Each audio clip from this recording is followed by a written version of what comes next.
So let's review the basics of e-commerce, or everything that you should keep in mind before launching your online store.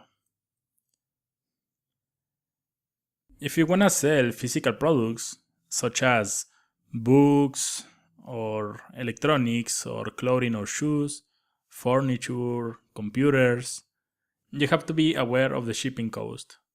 Always keep in mind the shipping cost. The module to handle shipping is bundled in almost all the e-commerce solutions, but there are things that you have to keep in mind. When you are creating your online store, you should define if the shipping is going to be, for example, fixed, so let's say $20 in all the orders, also based on the weight or amount of products. Also, if the shipping is going to be free or free if the user buys at least $30 or $50 or $100, something like that. These options are available in almost all the e-commerce solutions. If you're selling digital products, for example, music or movies, games, images, software, illustrations, courses, and more, you can sell this as a bundle. So selling a bundle is like grouping products with other similar products. Also, they can be sold as subscriptions, monthly or yearly, something like that. So for example, if you're selling a Photoshop course, you can charge the users by month and they will have access to the course. So we need to see the difference between a self-hosted site or an e-commerce service solution. Maybe you made a search on the internet and you find that you can create an online store really easily with services like WordPress.com or Shopify. But let's see the difference between a self-hosted site with WooCommerce and an e-commerce service solution. So for example, the self-hosted site could be a WooCommerce website, or also there are other options like PrestaShop or Magento. It's a store that you configure previously with your own payment methods and your products, and is hosted on a server that you have contracted.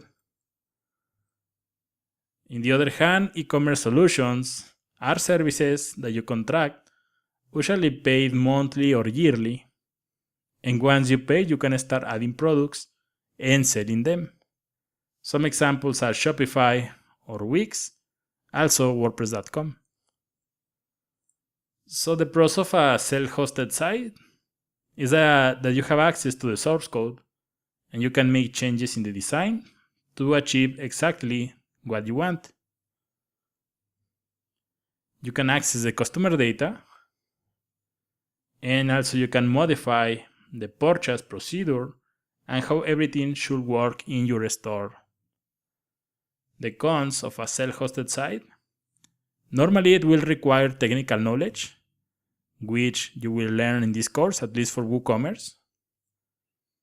Usually it takes more time to launch because you have to add all the products, you have to add the images and everything, you have to set up your payment gateways, you have to configure the hosting, the domain and everything. And tasks such as maintenance, backups, updates should be done by yourself. So the pros of an e-commerce service solution such as WordPress.com, Wix, or Shopify: once you pay, you can start adding products and selling them. And also, no technical knowledge is required. Backups and security are done by the service provider. But please double check this if you decide to use these options. So the cons of an e-commerce service solution is that you have to pay monthly or yearly, and the plans can go from $29 per month to $299 per month. And if you're starting, that's a lot of money, right? So a lot of stores will share the same template. That's really common because the creators of these solutions, normally they create a template and they have thousands of clients, and it's really common that some clients share the same template. They are limited and normally they share common functionality, but it's really hard to add special functionality. Maybe you want to make some changes and you will find that it's really hard to make those changes or impossible.